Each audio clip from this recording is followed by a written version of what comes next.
What's up, guys? You might remember this location from the very famous photo. The photo that broke Black Lives Matter. The McCloskeys standing out front of this gorgeous home saying to the mob, you're not allowed to break into our neighborhood and threaten us. We're Americans, damn it, and we have rights.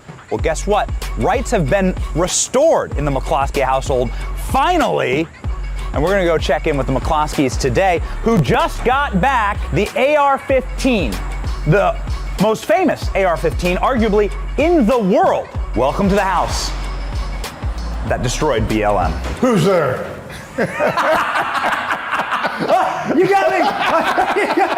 Look at that, and that's the one. This is it. That's it. This is it. 1,847 days to get it back. 3 lawsuits, 2 trips to the Court of Appeals, but like I said on my bumper sticker, never back down. Boom! Let's freaking go. This is where I was standing. They broke through that gate there. I stood, before I had the rifle, first thing I did was I stood right here and I said the 2 most racist, white supremacist words in the English language. I said private property.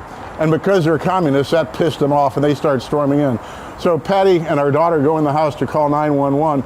I reached around the corner of that door, pulled out my trusty AR-15, and then I spent here saying all kinds of mean, nasty things like private property, get the hell out of my neighborhood.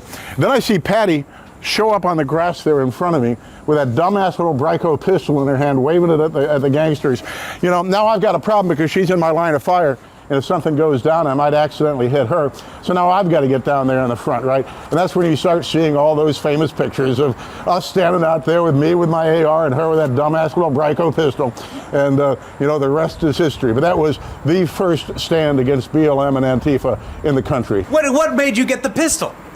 Well, So wait, it was her? So she was the first one? Yeah. She was the one who stood up for the household first. This is amazing. Absolutely. When I went in to call 911, I was coming back and the front door is glass. And I saw them coming up the front walk. And I realized that Mark out here with his gun couldn't see that they were coming up the front walk. So I went out. There were guns all over everywhere. But the little pistol, I thought, well, it's little. You know, maybe I can handle the little thing because I'd never touched a gun before. So then I went out the front and I figured he still doesn't know what's going on this side of the house. So I walked across here to say, okay, I'm out here in the front and you need to help out here. You can still see the evidence sticker on Look at that. You guys still got the evidence sticker on the sucker.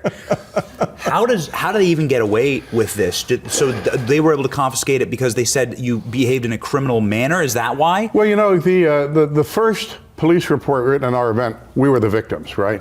But then the left had to turn the tables on that because there was counter-narrative to have, you know, the white people beleaguered by BLM. It has to be the other way around, right? And so by the time the first police report got published, they came out with charges against us. So now we were not the victims of trespass. We were now the aggressors against the BLM mob. And every newspaper outlet in the country wrote the same story, that that we were flourishing weapons at peaceful protesters walking peacefully past our house on the way to the mayor's residence. Well, the mayor doesn't live on this street. The mayor lives half a mile west of us and 2 blocks north in a not private neighborhood. They had to pass 3 no trespassing signs and break down the gate to get in, and then they had to be let out the other end. So, and you know, got to the mayor's house and tried to firebomb it. There was an NBC affiliate there with her armed guard and got challenged by one of the protesters with an AK-47, and they almost got into a firefight in front of the mayor's house. These were the peaceful protesters. You know, the media all played that one 32-second clip out of a 17-and-a-half-minute event.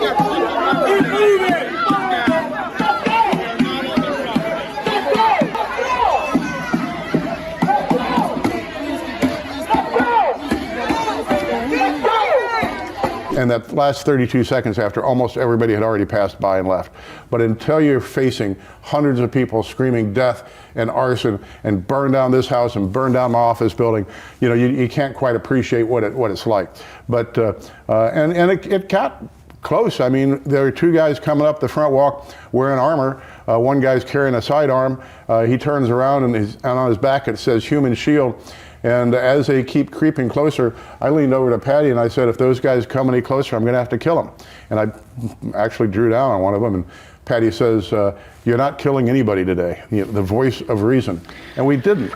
We Wives didn't fire a shot. coming in and ruining everything. But you know, this is the absolute benefit of and reason for the Second Amendment. Two of us holding off a mob of hundreds. That's right. With just two guns. Right. And one that worked. Well, yeah, that's right. You know, the other story is that they came back the following Friday specifically to kill us and burn down the house, right? The media didn't cover it at all because it was counter-narrative. We got a tip the next Tuesday morning. This first event happened on June 28th, which was a Sunday night. Tuesday morning, we got a call from an African-American client of ours who was a member of this BLM organization. She told us that what we did was inexcusable and we'd had to die, and they were coming back on Friday to kill us and burn down the house. And so we couldn't get any private security. Nobody wanted the bad press. We were referred to an entity out of town that close to here that does high-tech security all over the planet, bunch of special forces guys. They'd gotten bad press over the Ferguson riots, and so they refused to do it. So I'm talking to the owner and I say, well, what the hell am I supposed to do? And he says, if I were you, I'd take what I can't live without, put in the vehicles and abandon the house. And I said, there's no effing way in heck we're gonna abandon the house. We'll go down to the ship if we have to, but we're not gonna abandon the house. Well, coincidentally, that same Tuesday, I got a call from the White House.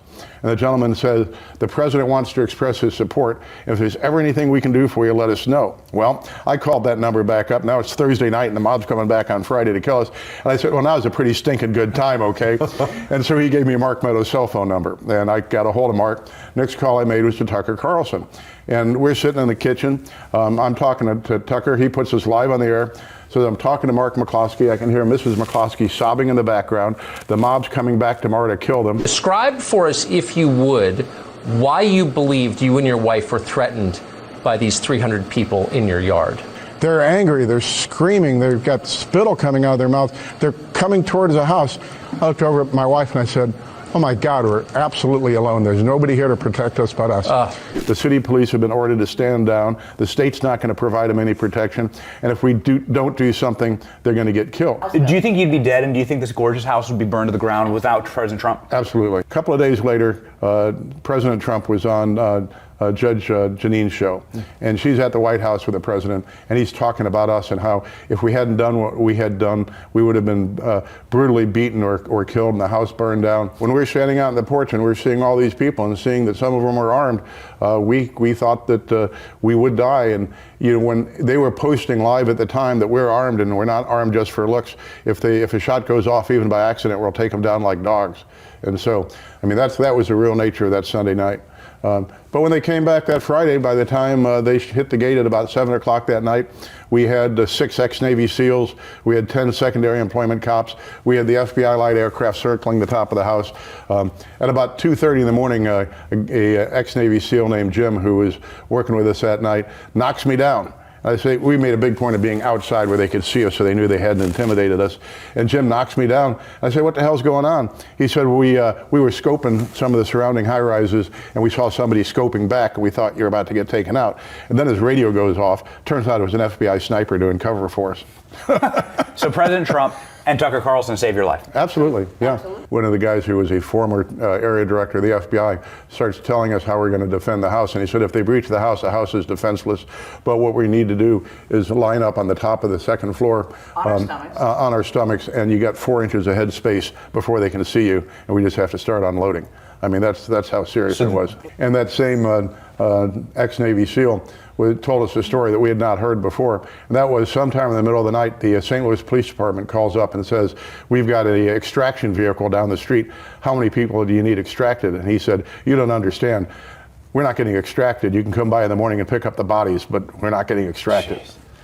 Why don't more people in this country, why aren't more people in this country willing to die for their beliefs? You know? Well, you know, 250 years ago, a young man in Philadelphia stood up and said, you know, I know not what course others may take, but as for me, give me liberty or give me death. That's right. And that's what founded this country. And we're all a bunch of fat, soft sheep now, and we need to learn to not be. I mean, we got charged with 2 Class C felonies. It cost us 4 years in the slammer, our law licenses, our futures, our lives, just as a political mandate.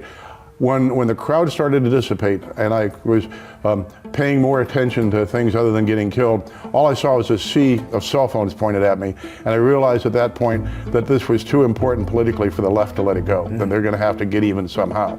And that was how they did it. You still live in America. Thank you, McCloskey. Oh, thank you very much. Yes. Take care.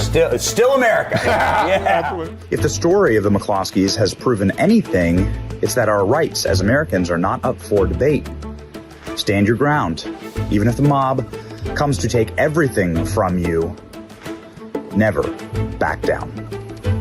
It's your boy Benny from St. Louis. See ya.